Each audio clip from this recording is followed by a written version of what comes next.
جس درخت کی لکڑی نرم ہوگی اس کی شاخیں زیادہ ہوں گی۔ بس نرم طبیعت اور نرم گفتار بن جاؤ تاکہ تمہارے چاہنے والے زیادہ ہوں۔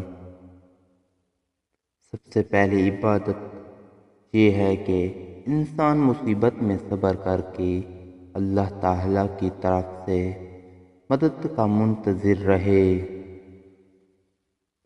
جو آدمی دوسرے لوگوں کے عیب کی تلاش میں رہتا ہے اللہ تعالیٰ اس کے عیب ظاہر کر دیتا ہے۔ جو آدمی غفلت میں رہتا ہے وہ جہالت میں پڑا رہتا ہے، اور جو جہالت میں پڑا رہتا ہے وہ بیکار رہتا ہے۔ اپنے عیبوں پر نظر رکھ اور اپنے بھائی کے عیب چھپا تاکہ تو بے پردہ نہ ہو جائے۔